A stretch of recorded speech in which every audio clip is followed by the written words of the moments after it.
For privacy reasons, names and places have been changed. This story is inspired by true events. On the evening of August 15, 1991, 7-year-old Tommy Morrison disappeared during a citywide blackout that plunged Cedar Rapids, Iowa, into complete darkness. The energetic boy with sandy brown hair had been in his family's living room when the power failed, but vanished sometime during the oppressive heat wave that gripped the Midwest. Despite one of the most extensive search operations in Iowa's history involving hundreds of volunteers and multiple law enforcement agencies, no trace of Tommy was found. 5 years later, an electrician's routine inspection of an abandoned warehouse would uncover the disturbing truth about the child's disappearance. On the evening of August 15, 1991, the city of Cedar Rapids, Iowa, was plunged into complete darkness. What started as a routine summer thunderstorm escalated into one of the most devastating power outages in the region's history. By 8:47 p.m., over 80,000 residents found themselves without electricity, trapped in an oppressive heat wave that had gripped the Midwest for weeks. Among those affected was the Morrison family, who lived in a modest 2-story house on Elmwood Avenue. David Morrison, a 38-year-old insurance adjuster, had just returned home from work when the lights flickered and died. His wife, Linda, was in the kitchen preparing dinner for their 2 children, 12-year-old Sarah and 7-year-old Tommy Morrison. Tommy was described by neighbors as an energetic, curious child with sandy brown hair and freckles scattered across his cheeks. He stood 3 feet, 8 inches tall and weighed approximately 52 pounds. That evening, he was wearing his favorite red Superman t-shirt, blue denim shorts, and white sneakers with Velcro straps. Chapter 1. The night the lights went out. As the family gathered in their living room, illuminated only by the flickering light of emergency candles, they could hear the distant sound of generators humming to life throughout the neighborhood. The Cedar Rapids Police Department would later report that emergency calls spiked dramatically during the first hour of the blackout, with incidents ranging from minor accidents to reports of suspicious activity. At approximately 9:30 p.m., Linda Morrison noticed that Tommy was no longer in the living room. She called his name, assuming he had wandered upstairs to his bedroom. When there was no response, David joined the search, methodically checking each room with a flashlight. The house was small enough that a thorough search took less than 10 minutes. Tommy was nowhere to be found. The Morrisons immediately checked with their immediate neighbors, the Hendersons and the Walkers, but neither family had seen Tommy since earlier that afternoon. Mrs. Henderson, a retired schoolteacher who lived directly across the street, specifically remembered seeing Tommy playing in his front yard around 4 p.m., but nothing after that. At 10:15 p.m., David Morrison made the call that would change their lives forever. He dialed 911 and reported his son missing. The dispatcher, Janet Kozlowski, who had been working overtime due to the blackout-related emergencies, took down the initial report and assured the family that officers would be dispatched immediately. However, the power outage had created unprecedented challenges for law enforcement. The Cedar Rapids Police Department was operating on backup generators, and many of their standard communication systems were compromised. Additionally, the majority of their patrol units were already responding to blackout-related incidents across the city. Detective Ray Hutchinson, a 15-year veteran of the Cedar Rapids Police Department, was assigned to the Morrison case. In his initial report, dated August 16, 1991, he noted that the family appeared genuinely distressed and that there were no immediate signs of foul play within the household. The front and back doors were both unlocked, which was typical for the Morrison family during summer evenings. The immediate neighborhood canvass began at dawn on August 16. Officers went door to door along Elmwood Avenue and the surrounding streets, interviewing residents and asking about any unusual activity they might have witnessed during the blackout. The search revealed several important details about the night Tommy disappeared. Mrs. Dorothy Chen, who lived 4 houses down from the Morrisons, reported seeing a dark-colored van parked on the street around 9 p.m. She couldn't provide specific details about the vehicle due to the darkness, but she remembered it because it seemed out of place in their quiet residential neighborhood. The van was gone when she looked out her window again around 10:30 p.m. Additionally, 16-year-old Marcus Williams, who lived on the adjacent street, told investigators he had been riding his bicycle through the neighborhood during the blackout, using a flashlight to navigate. He claimed to have seen a small figure running near the Morrison house around 9:20 p.m., but admitted he couldn't be certain it was Tommy due to the limited visibility. The initial search expanded to include Beaver Park, a recreational area located 6 blocks from the Morrison home. Tommy was known to frequent the park's playground and had sometimes ventured there alone during daylight hours. However, the search of the park's 12-acre area yielded no evidence of the missing child. By the end of the first 48 hours, the Cedar Rapids Police Department had interviewed over 60 residents and conducted searches of 15 different locations throughout the city. The Iowa Division of Criminal Investigation was contacted and agreed to provide additional resources for the case. The investigation was officially classified as a missing persons case with suspected abduction. The Morrison family's ordeal had only just begun, but already the case was presenting investigators with more questions than answers. The timing of Tommy's disappearance during the citywide blackout seemed too coincidental to ignore, yet there was no concrete evidence linking the power outage to the boy's vanishing. Chapter 2. The search intensifies. As dawn broke on August 17, 1991, the search for Tommy Morrison entered its second full day. The power had been restored to most of Cedar Rapids by 6 a.m., but the investigation was just beginning to reveal the complexity of the case. Detective Hutchinson established a command post at the Morrison family home, coordinating with volunteers from the community who had begun arriving at sunrise. The Cedar Rapids Fire Department provided additional manpower, and the Iowa National Guard offered helicopter support for aerial reconnaissance of the surrounding area. The search strategy focused on 3 concentric circles radiating outward from the Morrison residence. The first circle, with a radius of half a mile, included the immediate neighborhood and was searched house by house with the owner's permission. The second circle, extending 1 mile out, covered commercial areas, vacant lots, and nearby wooded areas. The third circle encompassed a 2-mile radius and included the Cedar River and several industrial complexes. Linda Morrison, Tommy's mother, provided investigators with a detailed timeline of the evening. She confirmed that Tommy had been in the living room with the family when the power went out at 8:47 p.m. She specifically remembered him complaining about being hungry and asking when dinner would be ready. The last time she definitively saw him was around 9:10 p.m., when she sent him to wash his hands using water from a pitcher they kept in the kitchen. The investigation took an unexpected turn when Detective Hutchinson received a call from the Cedar Rapids Public Library. Sarah Patterson, a librarian who had been working late cataloging books during the blackout, reported that she had seen a child matching Tommy's description near the library's rear entrance around 9:45 p.m. The library was located approximately 8 blocks from the Morrison home, farther than Tommy had ever traveled alone. Patterson's account was particularly credible because she had worked at the library for 12 years and knew most of the neighborhood children by sight. She described seeing a small boy in a red shirt walking quickly past the library's back door, which faced an alley that connected to several residential streets. However, due to the darkness, she couldn't provide additional details about the child's appearance or behavior.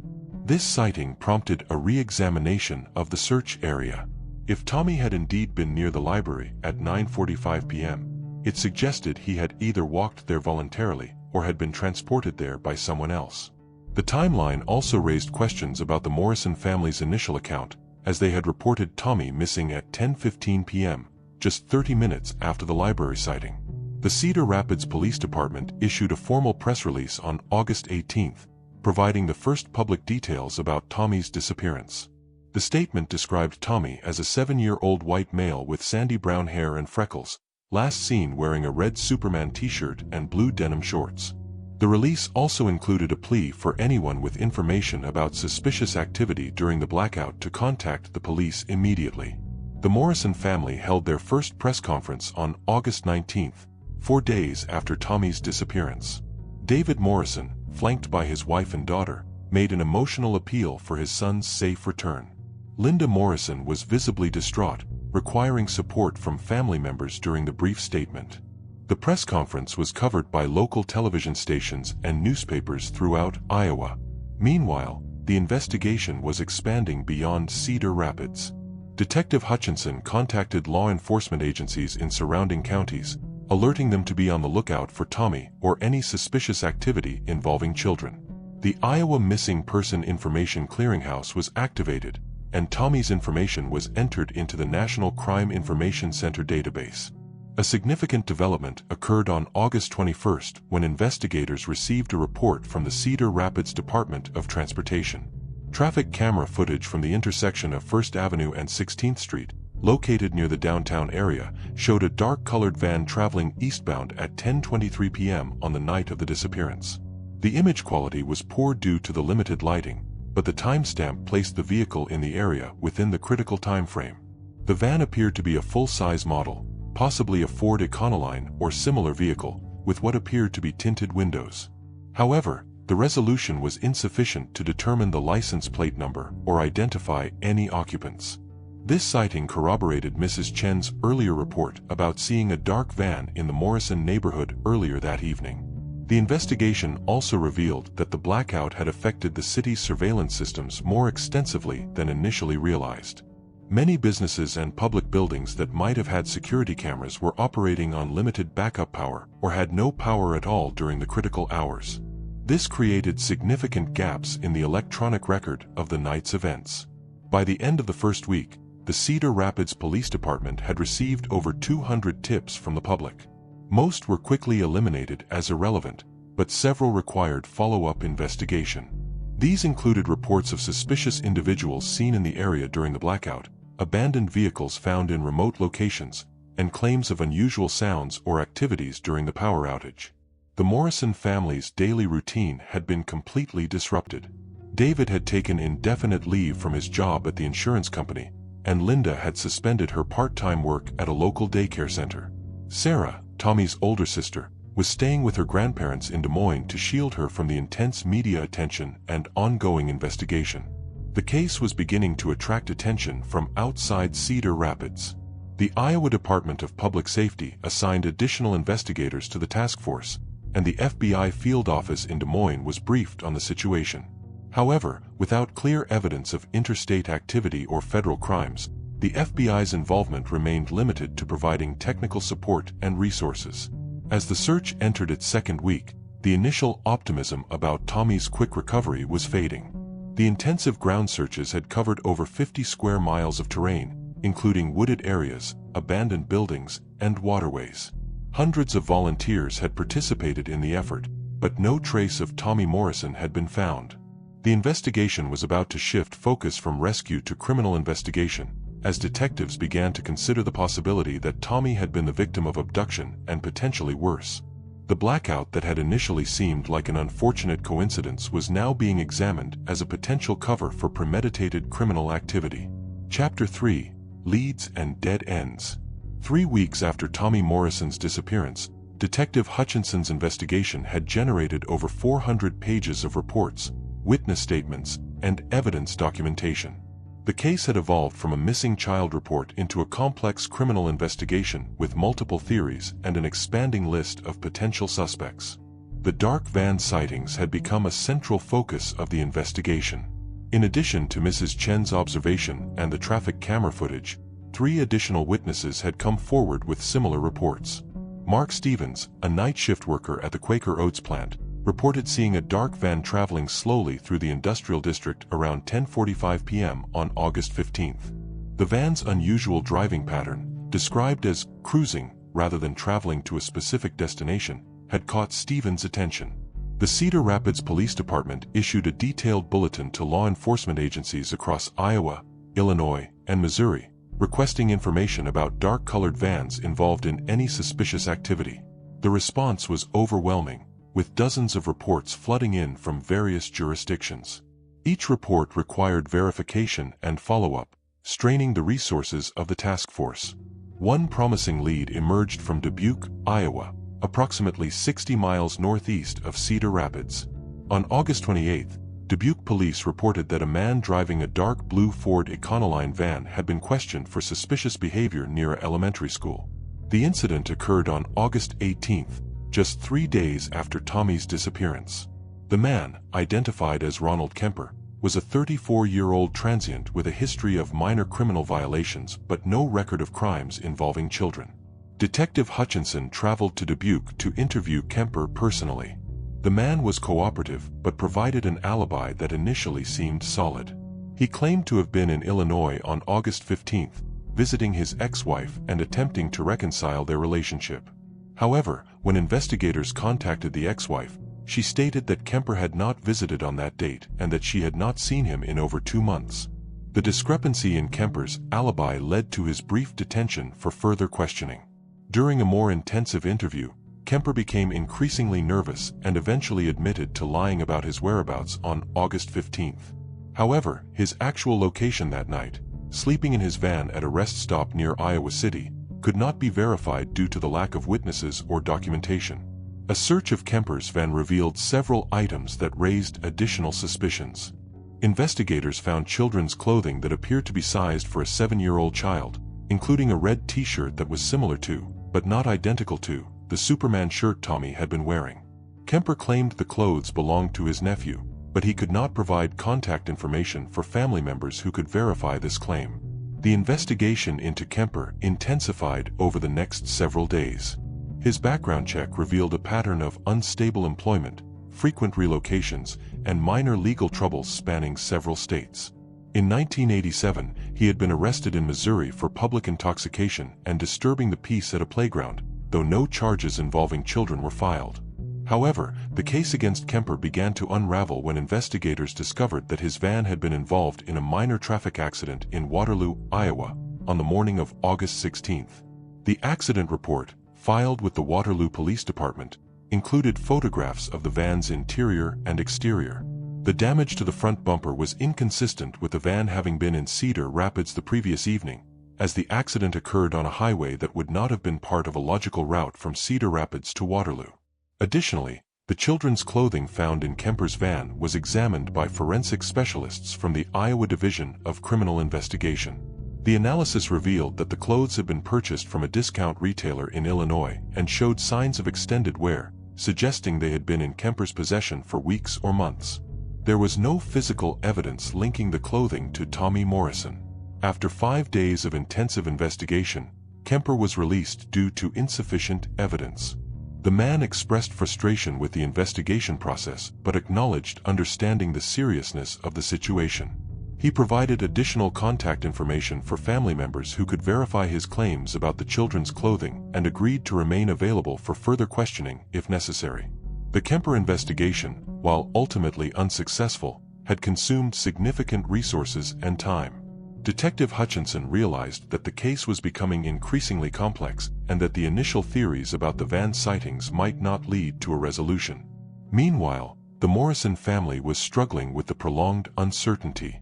Linda Morrison had begun attending counseling sessions to cope with the stress and anxiety of not knowing her son's fate.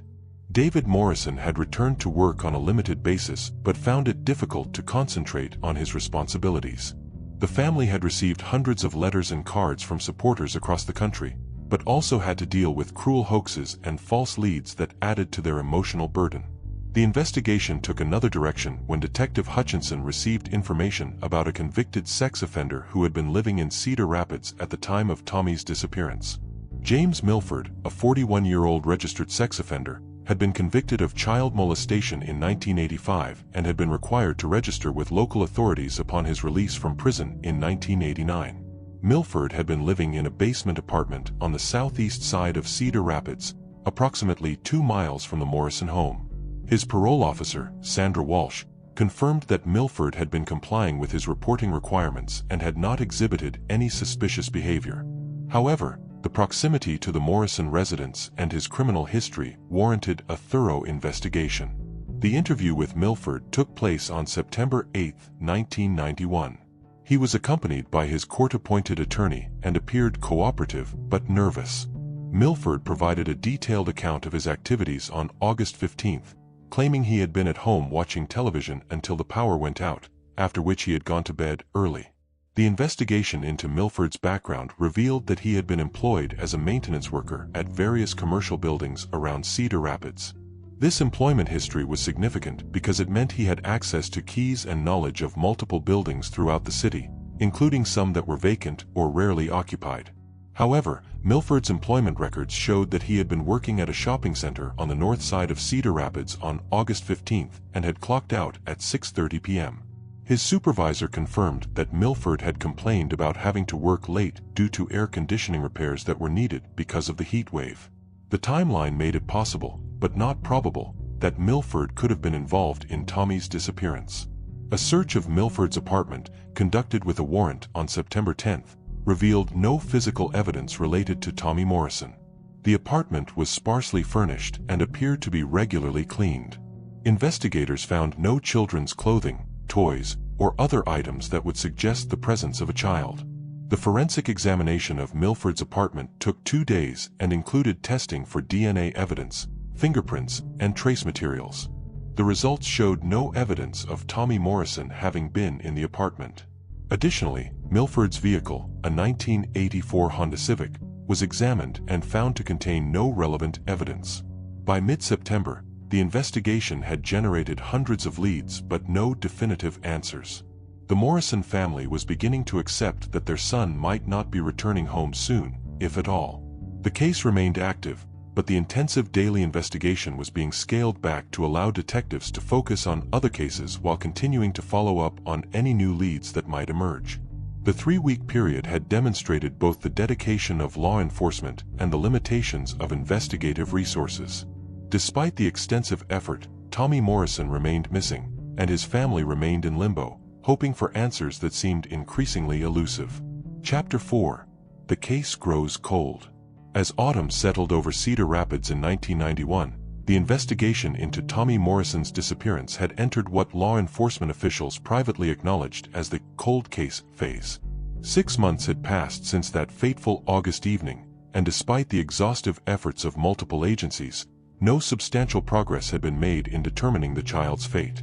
Detective Hutchinson had been reassigned to active cases in November 1991, though he continued to review the Morrison file weekly and follow up on any new leads. The case had generated over 800 tips from the public, resulted in the questioning of 67 potential suspects, and led to the search of more than 200 locations throughout eastern Iowa. The financial cost of the investigation had exceeded $150,000, not including the thousands of volunteer hours contributed by community members. The Morrison family had slowly begun the painful process of attempting to rebuild their lives while maintaining hope for Tommy's return. David Morrison had returned to full-time work at the insurance company, though colleagues noted that he seemed permanently changed by the experience. Linda Morrison had not returned to her job at the daycare center, finding it too difficult to be around children of Tommy's age. Sarah Morrison, now 13 years old, had returned to Cedar Rapids and was attending middle school. School counselors reported that she was struggling academically and socially, often asking teachers if she could call home during the day to check on her mother. The family had moved to a different house in December 1991, unable to remain in the home where Tommy had vanished. The case had attracted attention from national media outlets, including a segment on the television program Unsolved Mysteries that aired in March 1992. The program featured interviews with the Morrison family and Detective Hutchinson, along with a detailed reconstruction of the events of August 15th. The broadcast generated over 300 new tips, but none led to significant developments in the case. One of the most promising leads from the television broadcast came from a viewer in Kansas City, Missouri. Margaret Thompson, a grocery store clerk, contacted the Cedar Rapids Police Department after seeing the program. She reported that a man and a young boy had been in her store on August 18, 1991, just 3 days after Tommy's disappearance. The man had been purchasing food and supplies that seemed excessive for 2 people, and the boy had appeared withdrawn and unresponsive. Thompson's description of the boy matched Tommy's general appearance, including his height, hair color, and estimated age. However, she had not seen the boy's face clearly and could not provide definitive identification.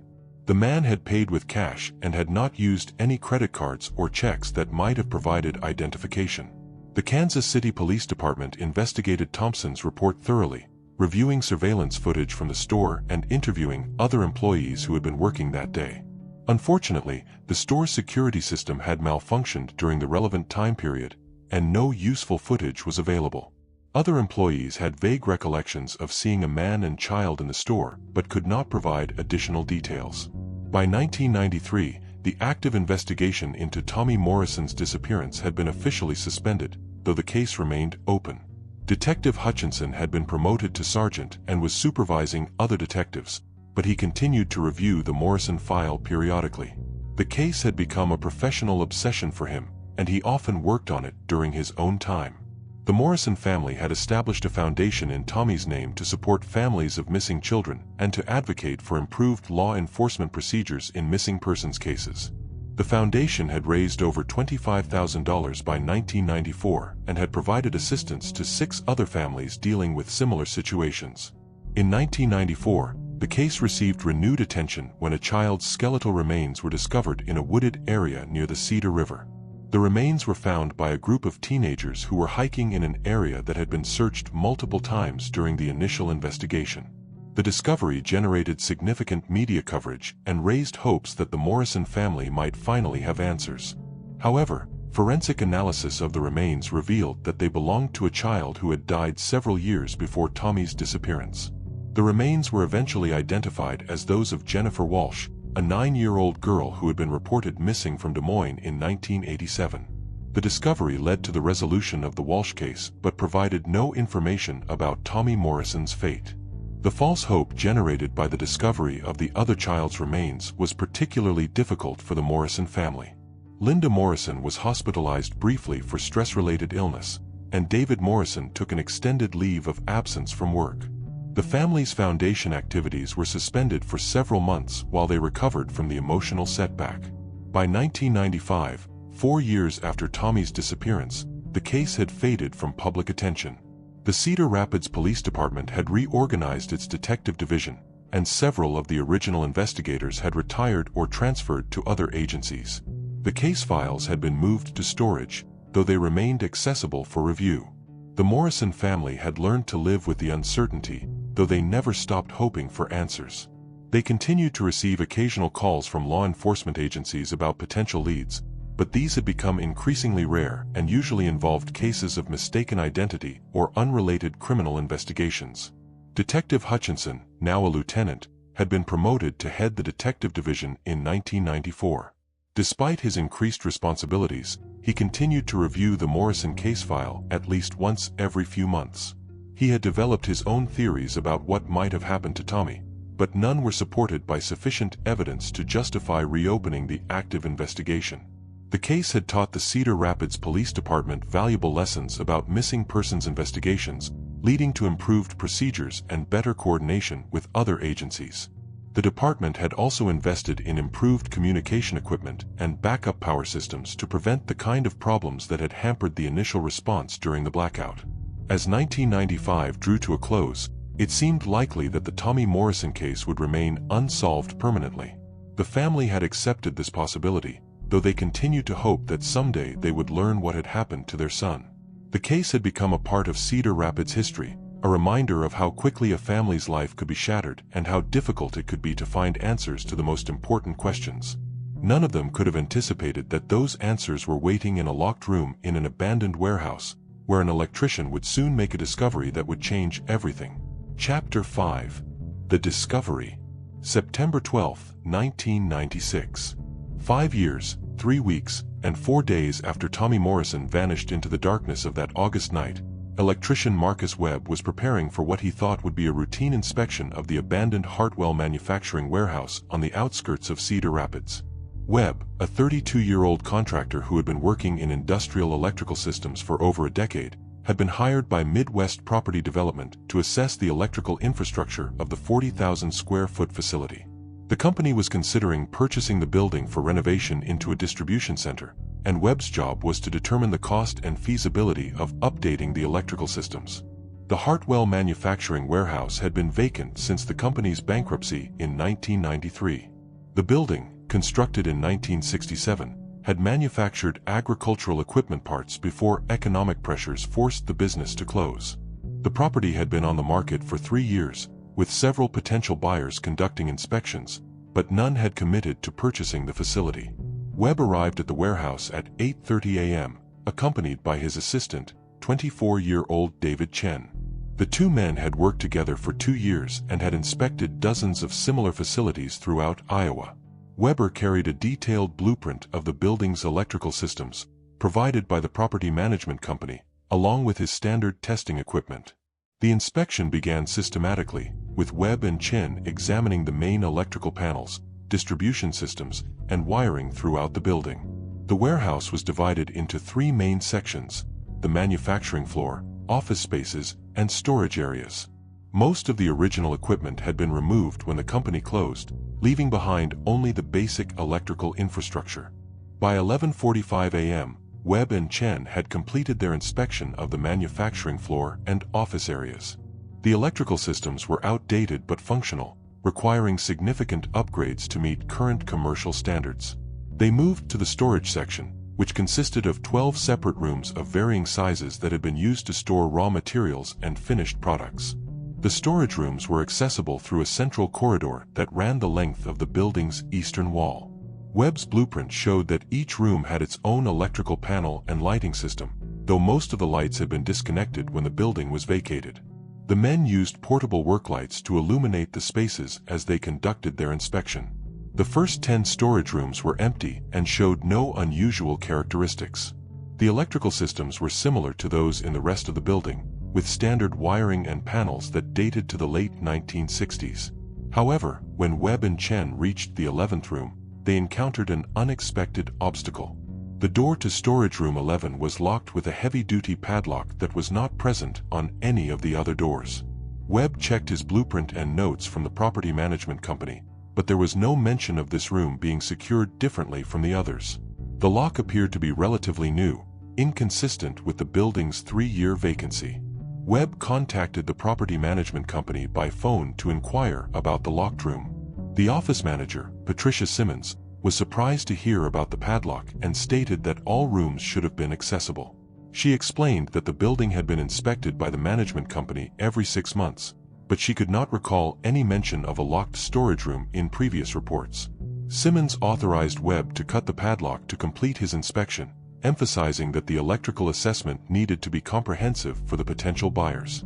Webb used bolt cutters from his truck to remove the padlock, which fell to the concrete floor with a metallic clang that echoed through the empty warehouse.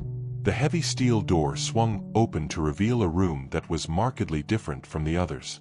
While the other storage rooms were empty concrete spaces with exposed electrical conduits, room 11 had been modified with drywall partitions, carpeting, and what appeared to be residential-style electrical fixtures. The room measured approximately 12 feet by 15 feet and had been divided into 2 smaller spaces. The first space, immediately visible upon entering, contained a small table, 2 chairs, and several cardboard boxes stacked along one wall. The second space, separated by a makeshift drywall partition, was not immediately visible from the doorway. Webb stepped into the room to examine the electrical modifications, while Chen remained in the doorway, holding a work light. As Webb moved deeper into the room, he noticed that the air smelled stale and humid, with an underlying odor that he couldn't immediately identify. The carpet beneath his feet was damp in several areas, and there were dark stains visible on the light-colored material. The electrical work appeared to be amateur, with exposed wiring and improperly installed fixtures that violated numerous safety codes. When Webb reached the partition separating the 2 spaces, he called out to Chen to bring additional lighting. As the brighter work light illuminated the second space, Webb saw something that made him step back in shock. In the corner of the small room, partially covered by a torn blanket, was what appeared to be a child's skeletal remains. Webb immediately ordered Chen to leave the room and call the police. Neither man entered the room again, instead securing the area and waiting for law enforcement to arrive. Webb's call to 911 was logged at 12:23 p.m., and the first patrol officers arrived at the warehouse at 12:31 p.m. Officer Patricia Rodriguez was the first to enter storage room 11, and she immediately recognized the potential significance of the discovery. The skeletal remains were small, consistent with a child, and appeared to have been in the room for an extended period. She radioed for additional units and requested that the detective division be notified immediately. Detective Lieutenant Ray Hutchinson, now heading the detective division, arrived at the warehouse at 1:15 p.m. As he approached storage room 11, he experienced a mixture of anticipation and dread. After 5 years of wondering about Tommy Morrison's fate, he might finally have answers, but those answers were likely to be tragic. The crime scene was secured and processed by the Iowa Division of Criminal Investigations forensic team. The remains were carefully removed and transported to the state medical examiner's office for analysis. The room was photographed extensively, and all physical evidence was collected for laboratory examination. The cardboard boxes in the room contained children's clothing, toys, and other items that suggested the space had been prepared for a child. Among the items was a red t-shirt with a Superman logo, similar to the one Tommy Morrison had been wearing the night he disappeared. However, the shirt was too large for a 7-year-old child, raising questions about its significance. The forensic examination of the remains would take several days, but the preliminary assessment suggested that they belonged to a child between 6 and 8 years old. The remains showed no obvious signs of trauma, though a complete determination of the cause of death would require additional analysis. As news of the discovery spread through Cedar Rapids, the Morrison family was notified by Detective Hutchinson personally. After 5 years of uncertainty, they were finally going to learn what had happened to their son. The answers, however, would prove to be more complex and disturbing than anyone had anticipated. The investigation into Storage Room 11 was about to reveal not just what happened to Tommy Morrison, but also expose a carefully planned crime that had been hidden in plain sight for 5 years. The abandoned warehouse had kept its secrets, but now those secrets would finally be exposed to the light.